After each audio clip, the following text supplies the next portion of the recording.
Outer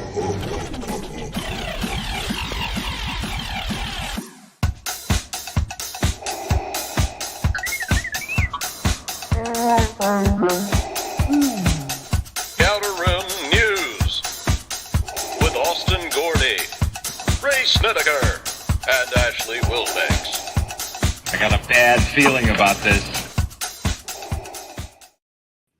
I've got a bad feeling about this, and you should have a bad feeling about this. It's a brand new episode of the Outer Rim News Show, and this week has been light, or the past 2 weeks has been light on some Star Wars news. I guess after the hubbub of Star Wars Celebration, you know, there's going to be a little downtime here, waiting for the next big thing to be talked about. There's little tidbits of things here and there that we can discuss. And so I hope we have a kind of a good show for you tonight, and I hope you enjoy it. So with me, as always, let's bring in my co-hosts with the mo-host. First up is Austin, and only because he's first in line here to me, you know, right here. Not saying one's better than the other, okay? But first up is Austin Gordy. Looking around. That's great. Sorry, that was my 90s intro. Oh God, nothing's better than life. Freshness better. I just love how everybody's like, they're confused, like, oh. And with us as always is the highly intelligent Mr. Ray Snedeker. Doctor. I was trying to continue your little 90s shtick.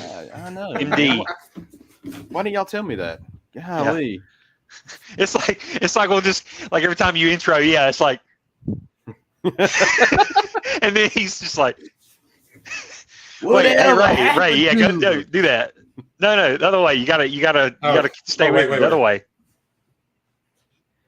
Milkman, the Paperboy, the evening TV. All I need is like a little go-kart, and I can scoot down the neighborhood so you can get a long shot of us just doing silly things. Yeah, it'd be great. No, yeah, you have to have that. I remember when I was in like high a school, roller coaster sequence, like step by step, where everybody's like riding the rides and doing silly stuff and having fun. I remember at my high school there was a bit of time like had a night like a news program. It was sort of like a boring news program. And for a long time, it was kind of just boring that would play during homeroom. And so I remember when I got in there, we found boxes like of old tapes from, this was probably like almost 5 years prior to us. So you know what I'm saying? It was almost like a whole rotation of students before us. So it's sort of us seeing like the past generation and how they went about it. And it was like late 90s and they were really going for the comedy. And so we were like, let's go for the comedy. So I just remember us recording an intro, which was like in the half where I was chief editor. Mm-hmm. I filmed the intro where it was almost like a corny like a corny 90s showing everybody. I just remember it was like everybody marching in a way or something like that. And we were doing all this stuff. But it was to the Imperial March. It was like I just felt proud because I'm like, man, because before us, I think that's right, because before us, I didn't have complete editorial control at that point. I mean, it's just like, you do it in semesters, and so that the first semester I was just brought in, and the second semester it was sort of handed off to me. So when it was my turn, we were doing more stuff like that. But I remember the first semester we were just going hard in just on the comedy. So any goofy bits we would just throw in, and it made no sense because there would be school news, funny bit, like it could be some Star Wars joke I made, where you incorporate a bit of the movie and then stuff, and then this is what's on lunch this week, and and it was just dumb. It was dumb, but it was great. We loved it. Oh my Lord, y'all are nerds. Y'all straight up nerds. And it was just a good excuse to get the Imperial March into like mainstream media, I guess. But what I considered, I was like, yeah, I'm putting it out there for the masses. And everybody loved it, and that's how Star Wars got its start. Well, it wasn't like the original theme. It was like a remix something. I can't remember. All right, like a okay. rock remix version. I mean, It it was. was- I think it was a legit. It was just Maybe Bill Metallica. Murray's. It was Bill Murray's Star Wars. Yeah, so you're just like Star Wars. If that would have been better, God. Now that I think about it, that would have been perfect. Jesus. Oh, Anyway, geez. Well, what's so here's your show back. Here's your show back, Ashley. well, this is not my show. This is our show, so you can talk about whatever you want to, right? Here. Well, I mean, it's We'll gotta give, protect here, Star I'll give it back Wars. to the No. audience. In fact, I'm leaving, so you guys talk amongst yourselves. I'll give you a topic. Talk amongst yourselves. Talk. Austin, Talk I amongst need to tell you yourselves. about this OnlyFans account that I'm thinking of setting up. I'm thinking about mainly focusing on feet. Focus. You'd It be should be called surprised how many focused people on feet. would think I have dainty girl feet. So I can think make them think they're buying a little, a nice little feet from a nice woman. It's a and foff. then It's a actually focus on me. feet. Yay. Dainty feet. It's like you trying on like different shoes. You're just like Yeah. focus This on went feet. Okay, totally back to off Star the Wars. rails. This went You totally got some off the news for- rails. Well, you have some more. You have some news for us. Yeah, So apparently Disney has decided to provide people that are cruising on their Disney Wish cruise ship with the ability to buy the most expensive drink in the Yeah. whole entire, I don't know if it's in the whole entire world, but in the galaxy. It's That the was most rare. Pure crap. I heard that and I was like, there's no way I would pay money for that. So, according to a bartender in the lounge, the galactic beverage is primarily made with, okay, I don't drink, so I don't know any of this crap. Only need Canvas to cognac. Cognac. That's the only thing I knew. The rest of it, I'm clueless on. It also includes the Japanese citrus fruit yuzu. Never heard of it. As well as kumquat. I do know that. I do know that one. Nope, I did know that. Yep. You know what a kumquat is? Yeah. No, I felt like was it the Chris Pine meme or whatever? I mean, the Chris Evans meme was like from Avengers. I I understand knew that that. reference. I got that. I understood that reference. Yeah. Go Okay, ahead. so this thing is called. Is it called the Kyber crystal? Oh yeah, that's right. It was like spelled differently. It's not Yeah. like Kyber, like KY. It's like Kaiburr. yeah, Kyber. Kyber crystal, and it also features Grand Marnier Quintessa. I don't But know. what does it come? But tell us what it comes with. I think it does come with something. So it's a little bit of a. Well, hold on. It's also got shots of ultra expensive Pappy Van Winkle's Family Reserve 23-year bourbon and Taylor's Fladgate Kingsman Edition Very Old Tawny Port, if you know what that is. What, did someone figure this out, or is this this on record? No, this is what it actually comes with, and you know Okay, what it because comes I thought in? I thought they were keeping it a secret. I thought they weren't telling anybody. No, what it was just in come out. I don't Oh, know it did? who leaked Okay. it or if they Okay. officially leaked it, but it finally came out. Okay, so if you go and buy this thing, you get to keep the silver plated glasses that it comes with. I mean, for $5,000. Crap! I just blew the whole thing. How much it cost? It's going to cost you $5,000. Okay, that's a pretty expensive drink. Republic credits. Yeah, Republic credit. Yeah. You get silver plated glasses with this thing, which the drinks are served in. But you also get the cool ice cream container that Wilro Hood ran around with on Bespin on Cloud City. But I don't know the actual Star Wars name for the ice cream container. What is it called? Camtono. Ice Cam Cream Tono. Machine Star Wars. I'm Pretty sure looking it's it up called a right now. Camtono, isn't it? You're Googling it? You could be, yeah, you could be right. I know you said Wilro Hood, right? Yeah, Wilro Hood. A Camtono is I think Yeah. the So 5 points for me. and That's it. you win the Star Wars trivia for this. you won a Kyber crystal. Yeah, for $5,000. Let's say so. You also get amenities delivered to your stateroom, including flowers and personalized sparkling wine from Skywalker Vineyards. I I do want that. I've always, I know this is like outside of a joke or anything. I just love the fact that Skywalker Ranch has their own wine. I want a bottle so bad. Okay, so here's the deal. Here's what you're really paying for. You also get with this $5,000 a tour of Skywalker Vineyards because they take you to Skywalker Ranch in Marin County, California, and you get to take a tour where nobody else, Wait, What? even if I pay for this drink in Florida, they just says- immediately put me on a private jet. It says the one. Okay, it said if I'm reading this right. This is included in the amenities, including flowers, personalized sparkling wine from Skywalker Vineyards, the wine estate owned by none other than Mr. Star Wars, George Lucas. And they can check out the grapes that made the wine because the $5,000 package includes a visit to the vineyard, which is located at Skywalker Ranch in Marin County, California. Tours are not otherwise available to the public. I'm not sure they'll like stop the boat and let you out and to go tour the, Skywalker wine place immediately, but I'm sure you can schedule it, afterwards if you buy that freaking expensive drink. And if you look over there, guys, you might You see get a Mr. coupon. Lucas. He's over there standing out in the vineyard. I'm squishing grapes with my feet, my bare feet. I was gonna say Him it's in just his someone- flannel shirt, I was just gonna say it's stomping just grapes. someone. I was Right? gonna say it's just someone that Disney's paid to wear a plaid shirt in the distance that looks similar enough from a distance that people will think it's George Lucas. Yeah, I like Jar Jar. He's great. Grab the radio. Tony's turning too far to the south. Get him to turn north, quick. Yeah. Tony, quick, turn north. So if you had the means, would you spend $5,000 on this?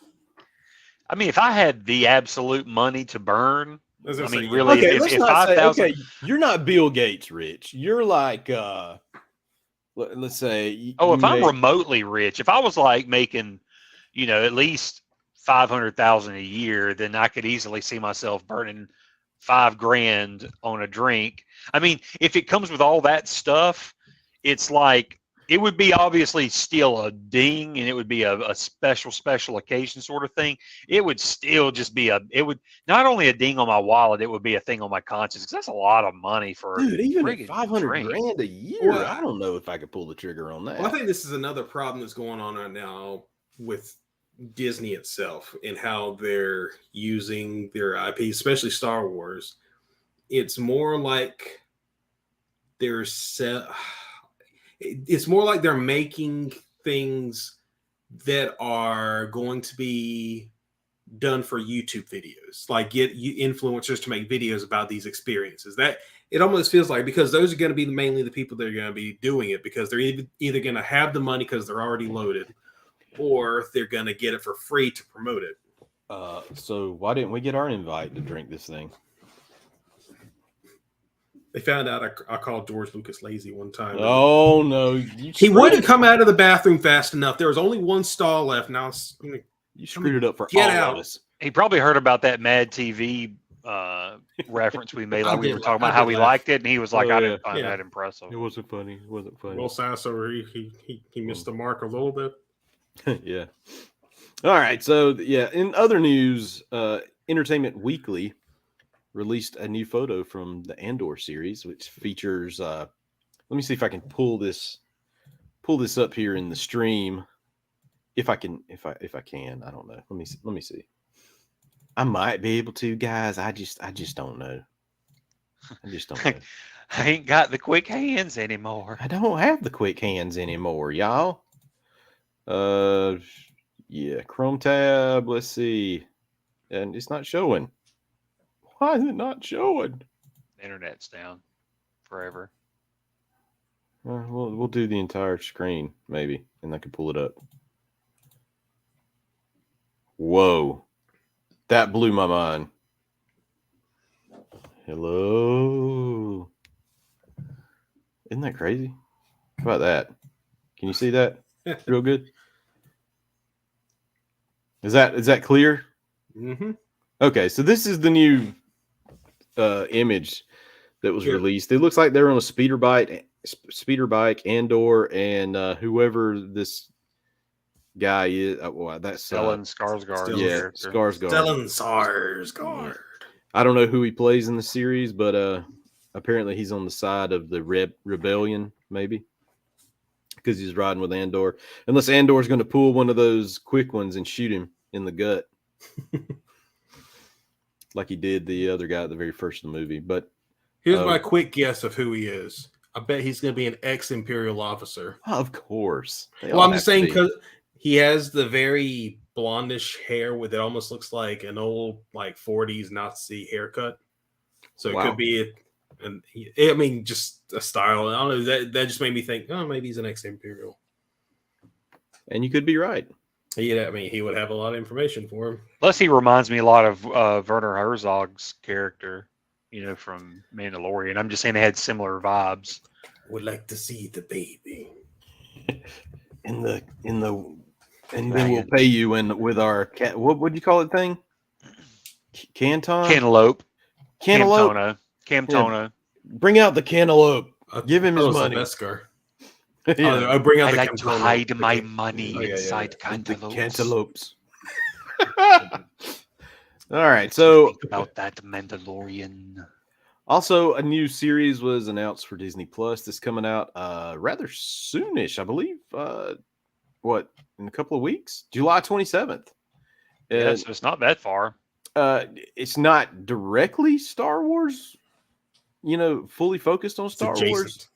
But, it's a film about light and magic. I guess the story of ILM or something, the history. It's a docu-series. I think it'll be pretty cool because a lot of it's going to be on Star Wars, but I love that because I love that all roads lead to the original Star Wars. But ILM has their hands in everything, right? So from the T-1000 and the Terminator stuff to the Avengers, they have their hands in everything. So there's going to be a little bit of pretty much all movies in this docu-series, I believe. I mean, just think about all the movies that they've probably worked with. The Raiders of the Lost Ark series. Like, all that stuff is probably ILM, I would imagine. Jurassic. Did they do Jurassic Park? I believe they did. The first one. I mean, most of the major movies they did. Otherwise, because, like, for example, I remember, and I hope they address. I don't know what it would register on their radar.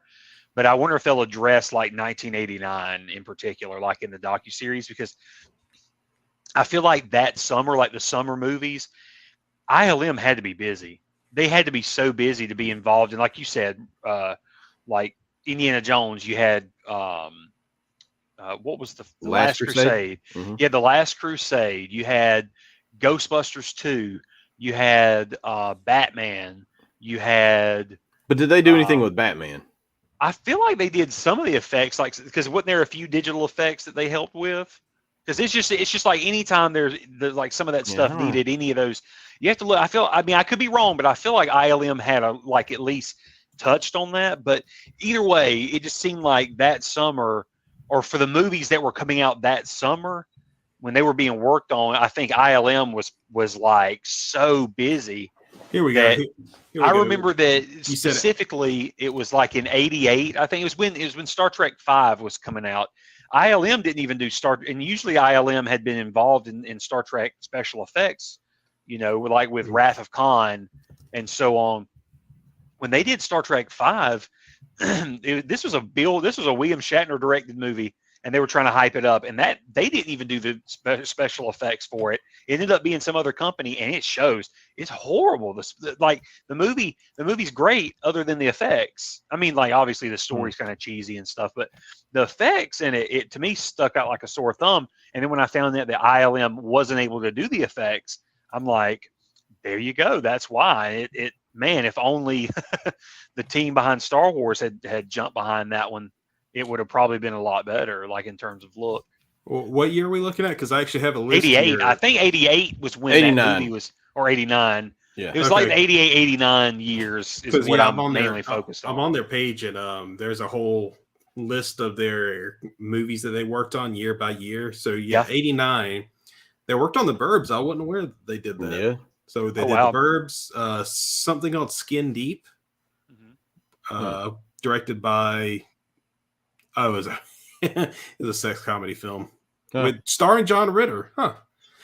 Field of Dreams, Last Crusade, Ghostbusters 2, The Abyss, Back to the Future Part 2, and Back to the Future. Yeah, Part 2, and Always. That was a Spielberg movie also with Dreyfuss, Holly Hunter, John Goodman. So they were slammed up, and they couldn't they couldn't do. So I'm just trying to think, every time I ever think of ILM, I always think of like their impact on movies, like starting with Star Wars. And then I always think of movies, if I ever hear that they didn't get ILM, they had to go with some other tech company. I always try to look and compare, because sometimes they do a good job, but then sometimes it just doesn't hit the mark. And you're like, kind of shows why, ILM is so, they're so integral to motion pictures, like what audiences are used to today. I mean, that's just what, that they have provided. I guess they've basically brainwashed. I don't want to say brainwashed, but in a way, you have to train the audience eye. You've got to also adapt. You've got to go, this looks so good. This is as good as technology can go, but we can go further and further and further. And we've grown with them. And ILM has always been on that forefront, and it's just it's amazing to think about that. Here's a quick question, because I didn't know this. Okay, so do either of you know what the first movie they worked on that didn't have anything to do with any George Lucas things, like Star Wars or Indiana Jones? Do you know what their first kind of non-Lucas? I think it might have been Dragon Slayer. Yep. Was it 1981? Yeah, they did the same year they did Raiders of the Lost Ark. And then both had the same, but they both got it on the same budget too. Both had a budget of $18 million. And then I think they probably did after that Star Trek, maybe two. Mm-hmm. Yeah, Wrath of Khan would have been after that. Yeah, because I think it had a budget of around 11.2. Yeah. And then probably E.T. and the Dark Crystal. And you're just reading the same page. I was about to say, man, he's got this stuff down. Well, no, I was going to say, I know that Wrath of Khan was definitely after that, because it was just such a big, and just in terms of like certain franchises, when they jumped onto that franchise, it really helped, with their special effects and stuff, even the practical effects. Yeah.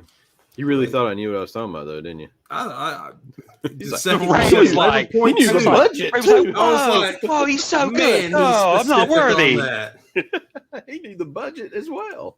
Crap. And then he just starts reading down E.T. Then they also did E.T. I was pretty shocked. I was like, that budget sounded about right for Wrath of Khan. I was like, man, he's pretty good. I was like, that sounds about right. I don't even know what Dragon Slayer is. So I don't think I've ever seen it. Yeah. I know what you're talking about. It's the one with Peter Nichols or something in it, right? You were all the way from Dragon Slayer. You were, dude. Yes, as soon as you started, that was just a good guess, and then you went there. No, you were a dirty rat from the beginning. Yeah. He's a prankster. The Dragon Slayer movie, isn't that the one with what was his name from Ghostbusters 2? Peter McNichol. Peter McNichol, right? What was his name in Ghostbusters 2? Yohash? The guy who says Vigo? Yeah. Yes, Vigo! You're like flies to him. Yeah, Peter McNichol. I love him. He's a treasure, man. He's awesome. He was in Bean. Remember that movie? My Bean God. Movie? Speaking of, I've been watching Bean, and there's a Man vs. Bee movie on Netflix. And this I need really to watch good. that, yeah. So do we have any other news involving ILM, or what else do we have? No, I mean, we were just, talking about that it's, on the horizon here, to kind of fill in the void of the lack of Star Wars until I think Andor is probably next up, isn't it, in August? It comes out in August?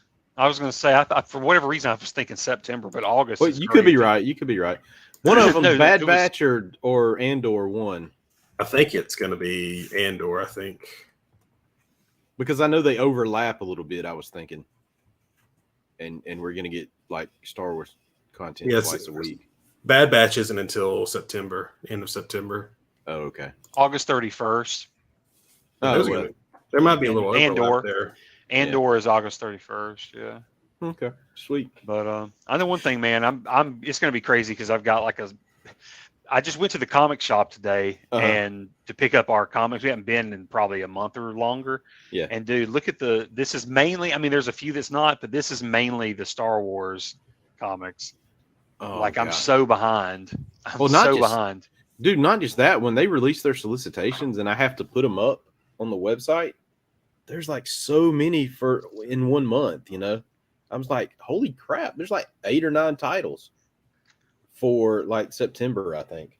It's crazy. Yeah, I mean, they're still running the Crimson Reign storyline right now. Mm-hmm. So I don't know when they're going to wrap that up. I mean, I kind of hope they wrap it up soon, but yeah, they'll have that, and then, but yeah, that was a big hit. But that was, I mean, granted, that was two. I would say, like, other than your one-offs, I had like a couple per, like, two bounty hunters, two Darth Vaders. So I'm not that far behind.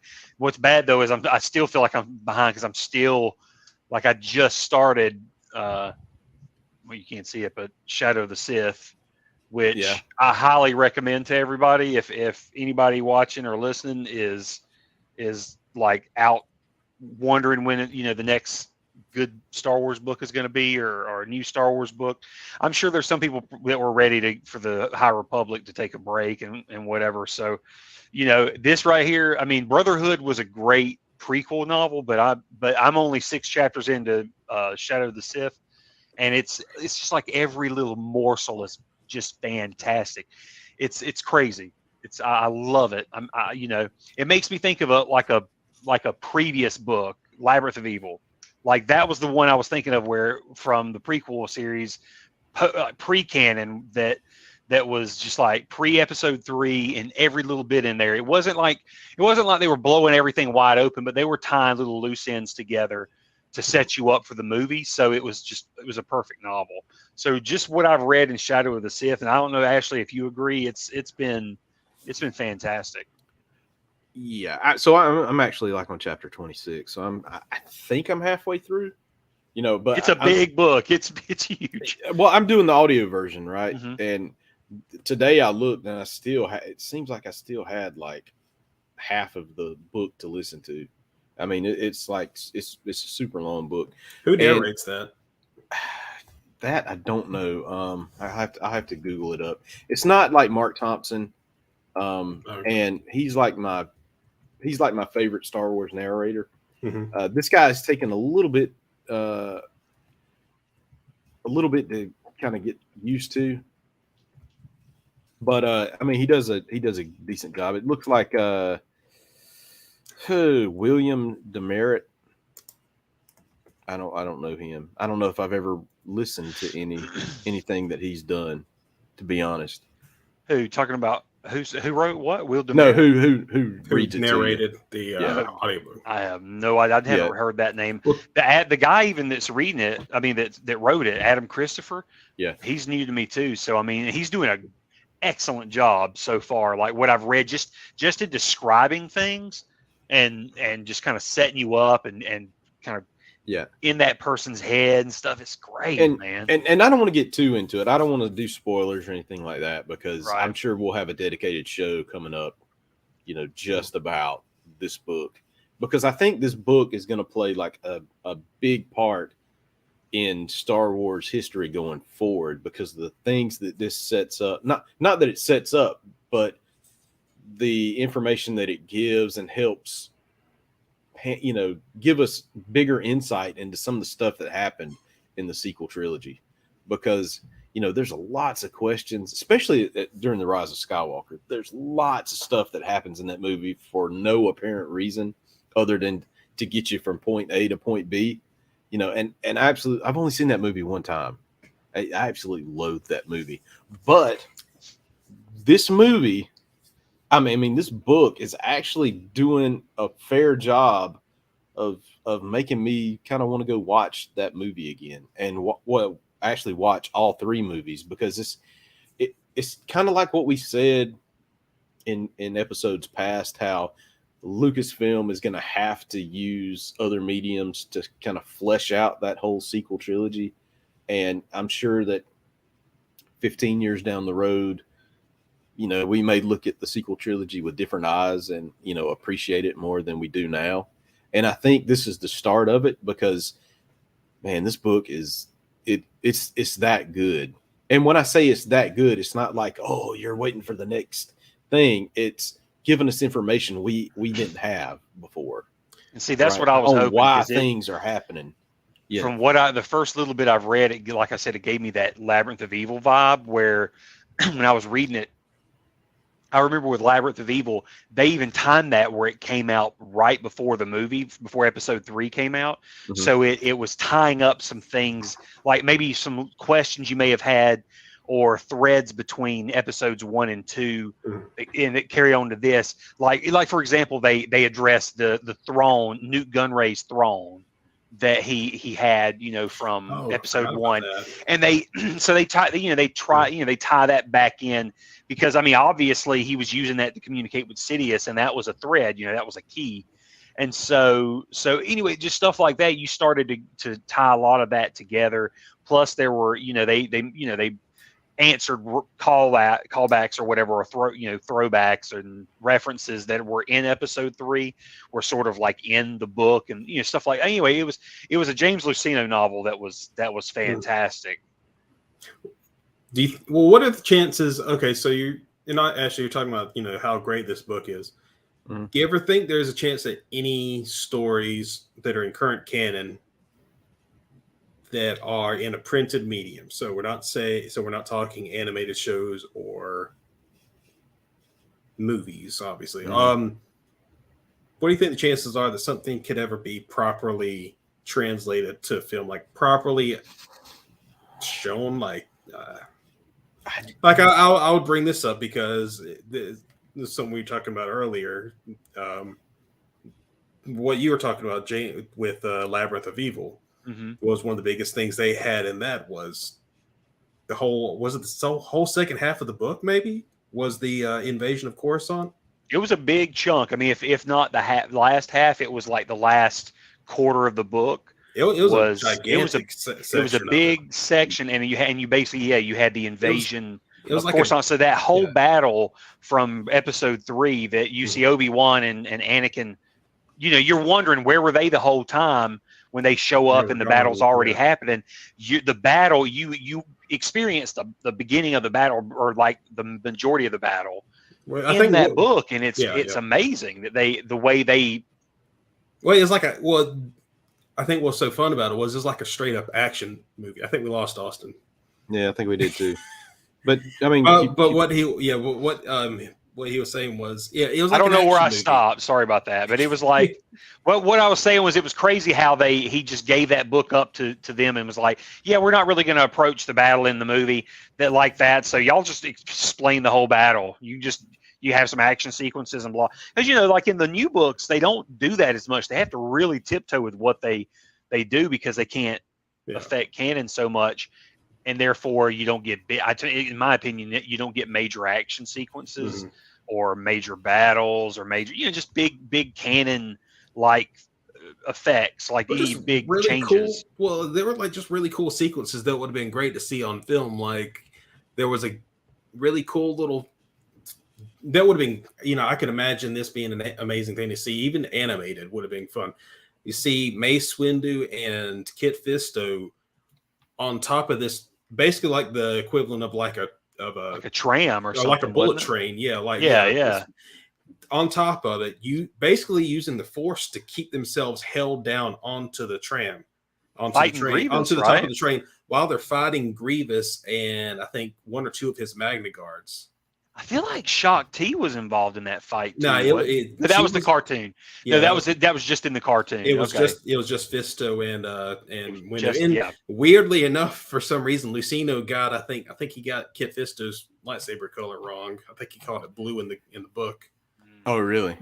Yeah, it's just a weird little nothing error, but it was just a really cool sequence. I mean, Mace Windu did like a force blow and knocked Grievous flying off the train. It was. I think that was what they tried to say had really before and we keep saying I guess I don't know if we clarified, there was a cartoon. What was his name? Jindy Tartakovsky. Yeah. That animator. He did his little version. Clone Wars series, and he did the sequence afterwards, and it contradicted the book. It was different. Yeah, but both sequel, or I guess both versions did show that Mace Windu was the reason when he did that. He hurt Grievous. That was why Grievous was wheezing and coughing, according to that. Yeah. So they obviously changed that. That would be cool to see, Filoni animation, because we don't really see that invasion that way. We only see like the movie perspective, and then we see that Clone Wars finale perspective. Mhm. But that would be pretty cool if they kind of went back and said, okay, pretty much the story that James Luceno told was pretty much true or real. Would Tales that be from the neat if Jedi. they did that? I know, Yeah, man. That would be a cool way great. to be able to do it without having to worry too much about making a gigantic story surrounding it. Or, Yeah. Here's something you asked a good question, and here's one from me, or like here was my 2 cents.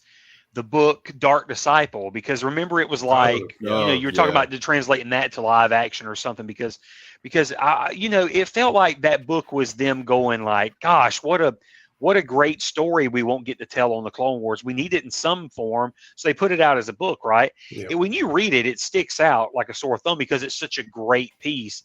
It's so and good it has a it lot needs of to be told. consequences. And it has consequences, Yeah. and it wraps up the Asajj Ventress story. Yeah, that's why it's like, and so it's that's a and you big get one. Quinlan Voss in it. I mean, God, if we could get a Filoni Clone Wars animated movie or like a Tell that live story. action, like they should do like a Disney Plus exclusive movie of that or something. That would be so cool. I think in like a past episode we've talked about, and it might have been before you, Ray. It might have been just me and Austin, but we talked about maybe going back and doing, if Lucasfilm would have taken some of these books like the Legend series and actually animated them in the Clone Wars style. And I think even Austin said something about like the Batman the Animated Series style would make a good, like Bruce Timm. would make a good look too. If you wanted like the 2D, if you wanted that 2D animation, I can see that. Yeah, I just don't see him doing it, man. I mean, you have all these fans that want that, because I think there's a lot of the fan base that would love to see some of these books animated, at least animated, because I think that would be the cheaper route than, I mean, obviously it's getting hard.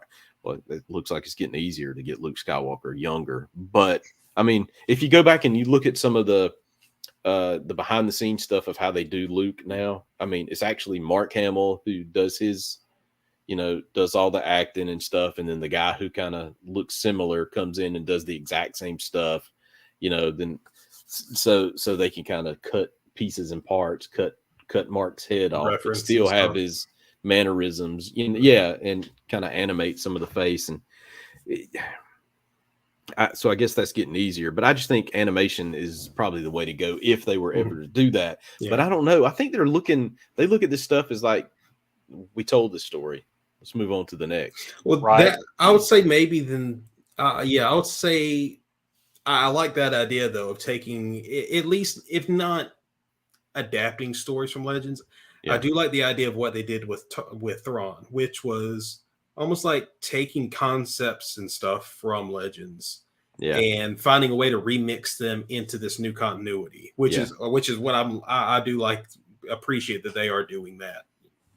Like, would I love to see the Thrawn trilogy, the original, Heir to the Empire, Dark Force, what is it? Dark Forces Rising or something? Dark Force Rising and The Last Command. Yeah. I would absolutely love to see that animated in the Clone Wars style. Yeah. And released on Disney Plus. But I think if you did that, they've, since Disney took over and they've kind of rebooted all the Legend stuff, I think it would be confusing to newer Star Wars fans. This is what they could do. I was going to say, this was my idea, and I may have said this before. Yeah. But DC is doing something similar, where DC comes out with Worlds of DC, and they come out with their animated movies that adapt like book properties and things like that. So it's just all over the map. I think Star Wars should do something like that, and like I said, it didn't have to be their main focus. Give it to up and coming animators, but like even if they do it, like outsource it to Japan and do like with Visions, you've got some of them that are like anime style. So what if we even got like anime style, like Avatar: The Last Airbender animation style of either the Heir to the Empire trilogy or the Jedi Academy trilogy. And it's clearly stated like it's an adaptation of the Legend series. They could call it Legend. I mean, they could just call it. And it'll be on the case. Line. It'll be on the case, Legends, because just the way they mark everything. A Legends banner. Yeah, that's what I'm saying. Like they do that and do these styles, and if they can get like Mark Hamill and Harrison Ford or whoever to do the voices, if not, they're going to get like the likenesses and maybe even get celebrities that sound like them and are like, oh man, I want to be a part of that. I just could see them definitely doing that and adapting those Legends books. And then if it spilled over into the current canon, they could do it. But I just feel like if they really wanted to try to like save money and also at the same time not divert so much attention away from the big, because obviously they're busy. They're doing the movies and shows. Give it to a studio out in Japan or whatever, whatever studio that's willing to take it on, that does maybe like anime style or just some really cool 2D, or because I really wouldn't care for it to be like 3D Clone Wars animated style as much, because I just feel like I got so much of that with Rebels and Clone Wars that I could settle for 2D animation with this, as long as it's done well. Yeah. As long as it's done well. Like Venture Brothers, Ray would probably be like, yeah, like that animation style with Star Wars would be friggin' perfect, but it would probably take them 3 years to do one movie, probably. I would guess. My thing is, if you look at it from a business aspect, like you look at it like you're running Lucasfilm, you're Kathleen Kennedy. Mm-hmm. Do you want to, you know what your budget is? Disney's saying, here's your budget for the year. Do you want to use that budget to expand Star Wars, tell new stories, with, and maybe even animation and live action to progress the story, to feel the need of maybe even, getting some more sequel stuff out there? Or do you want to go back and, spend a good portion of your budget on doing this for a small portion of the fan base? Well, I agree with you to a certain point, but this is my justification. If I was her, I'd say, okay, I would do it, and here's why. DVD sales and Blu-ray sales and stuff like that can, if done correctly, amount to a lot of your revenue. With Star Wars, what they could do, just like with DC, if they were to only have a limited budget where they do those animated styles, especially let's say anime style for the Heir to the Empire trilogy. Yeah. And you do that and outsource it. Let's say it's going to cost you somewhere in the market of $5 million to do it. Okay. You're going to turn around and make that, and you're going to turn around and make $50 million minimum in Blu-ray sales, because the fans that do want it are going to want it and want it and want it, and then everybody else is going to want it, because it's going to be the popular choice. Everybody's going to latch onto it, and then all of a sudden you're going to get this movement. I promise you, people are just going to they're just going to want it. It's going to be that thing that people want. I mean, it's not. I don't think it's going to distract from what they're doing now, because they're going to say, do we want to expand it? Yes. I mean, obviously you got to do it better, because Marvel expands and pushes, but you want to keep, like, I think The Mandalorian and Book of Boba Fett really does a good job of it came in and saved Star Wars by just, I mean, pretty much pandering to nostalgia and to us older fans, and then you get the Baby Yoda into the mix, and then here we go, we got a cash cow. Yeah. But I just feel like if you threw in those cheap, because like I said, you don't have to make Pixar movies. You could just do anime style and just try it. Legends banner, like Ray, Legends banner, anime style thing. I would do it as an experiment and see what in the heck they would sell. I bet you they would sell so many. I mean, I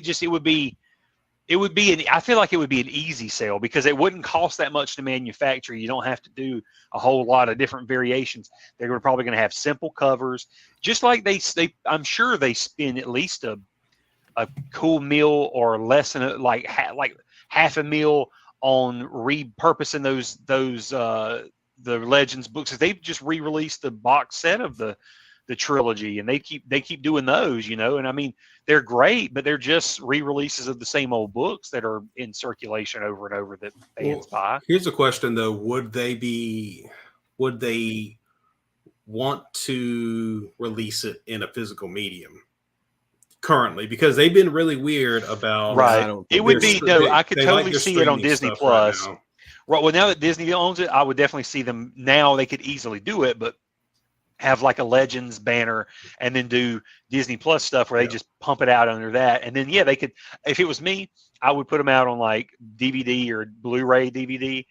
And that's it for the kids. So the kids will be watching, because I mean, that's the thing. Your older fans are just going to buy the physical stuff. They're just, a lot of times they're like, I'm not streaming or whatever. It's just for whatever reason, there's a market where people just want that little physical media. They want the DVDs. Yeah. So you let them buy it whenever you, I mean, it doesn't have to be the first thing that comes out, but sell a DVD for them. It doesn't cost you that much. And I swear to you, the return on it would be 100 times over. Well, I mean, you're going to have, yeah. I mean, it's going to be different than anything else because you got the Star Wars fan base power behind it, and yeah, you're going. I'd eat my words, but if it different failed, covers, I bet you the first stuff would. Yeah, I mean, I see you. I totally think though that it would be a Disney Plus thing, most definitely. And they already have some stuff they could rebrand as like Legends. They could brand the Ewok movies as Legends. Right, they did, didn't they? What did they call them on the Disney Plus on the app? Vintage Collection or something, isn't it? The Vintage. It could be. It could be called the Vintage Collection because I'm pretty sure it's not canon. And oh no, it's not canon. It's considered like the Legends. I'm trying to remember. Yeah, I thought there was a Legends banner on something. Here's a question though: the witch, that's the villain of the second film. Wouldn't she? Could she be considered like a Dathomirian witch? I would. I usually would like that kind of stuff. I would usually like an early precursor to her. Because they even tied in Ventress. They were able to tie her back into the Dathomir witches. So I was fine with that because it even that the Dathomirian witches stuff was brought in. A concept brought in from the Legends canon. I mean, it was just. I thought that was pretty cool. That was a cool concept. The Night Sisters. Yeah, I remember the Night Sisters in the Young Jedi Knight series. Right, and that was kind of the series to me that really made them really cool because I didn't. It took me a while before I read the Courtship of Princess Leia, so I didn't have their I didn't know their intro, but yeah, that series where you got to know Tim Pa and all that was really cool. They were a cool group of people. But all right. I was going to say, Ashley, what you were talking about with the Ewok, or maybe it was Ray that asked, but the Ewoks is... Yeah, here's like... Star Wars Vintage. It's vintage, right? Yeah, it's called Star Wars Vintage, and it's got droids, Ewoks Caravan of Courage, Ewoks Battle of Endor, Ewoks cartoon, the Tartakovsky Clone Wars series, and a piece of the holiday special called The Story of the Faithful Wookiee, the animated thing that shows Boba Fett. Those covers. So I think this is supposed to be those the covers sister, are right? so awesome. Yeah. Yeah. Yeah. She did those covers. That series in particular would make, if those were marketed right now to kids, they would tear that series up. I loved that series. Yeah, this was a really great series. Here's another Look at that. Those covers were amazing. Yeah, but I just don't know that they would, man, because I think the story's gone in a different direction. I mean now, but I'm saying but I'm saying if you just give a kid that and they don't really, let's say they're not following the main story and they read that, I just feel like they'd go, wow, like this is just really cool. So I mean, if they would do that stuff in the new canon, it's great, but it's so locked down they can't really run with these kinds of series. Yeah, I just don't. I don't think it would be viable. I mean, I think that Filoni does a great job of pulling things here and there from the Legends to give back to the fans. Kind of a tip of the hat to the fans. No, he's definitely done a good job. I agree. Yeah, I hear. He's like, I hear your pain. I'm gonna pull Thrawn into Rebels. So we can introduce Thrawn, or I'm gonna pull, Jaxxon into Rebels. Like really, the Green Rabbit from the Marvel comics, Wait, he showed up in Rebels? Huh? He showed up in Rebels? Or was it Clone Wars? It was Clone Wars or Rebels one? Because I definitely don't remember the Green Rabbit. Which one? Talking about Jaxxon? Yeah. It had to be Clone Wars. It wasn't Rebels. He was dead. He was a skeleton, laid up against the, a thing, I believe, but you could tell it was him. The skull had the ears, and it was definitely him. And same outfit, so the red outfit. It was him. It was just kind of a nod from Filoni. I can't remember if it was Clone Wars. Was it the episode that focused that the 3-part episode that focused on R2 like in some desert planet, and it was just the droids trying to get out of. I'll let you know when I get there. I mean, we're in the second season right now. Me and my wife, we're. This was like later on. This was like maybe season 6 or something. That's what I'm saying. I can't Season remember 5. when it got to the lost missions or whatever. It's been so long. How you spell that name? Jackson Clone Wars. Jackson T. Tumparaki. Is his whole name? Yeah. Okay. So there was I'm looking at the image here. There was an episode of him in. He was dead, just skull, but he had like a rabbit skull. In the Clone Wars episode, and it was what I was thinking. I don't remember the name of the episode, but it was when they were on like this very deserty looking planet, and I think he might have been in Rebels as well. Maybe he did, but I don't ever remember him showing up.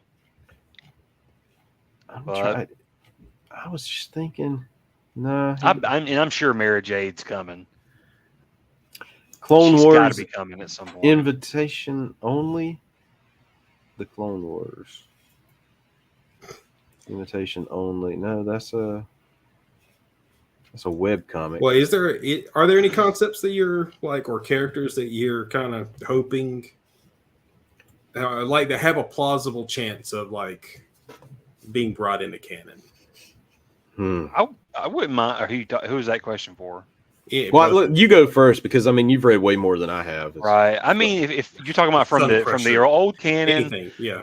No, I would. I mean, one that jumped in my head was Kip Duran for sure. I always wanted to see like some variation of him, but you kind of get that story anyways. I mean, you get a variation of that with Ben Solo and all that, but it's, at the same time, I thought Kip was unique because I mean it was like he kind of came from nothing, and he came from Han, and then there was, I just love that story, but I always wished that there was something like that, and maybe that sort of they could adapt that in a way to where that drove Ben a little crazy too, in a way, like, you know what I'm saying? Like maybe Han found this kid in the spice mines of Kessel, brought him to Luke.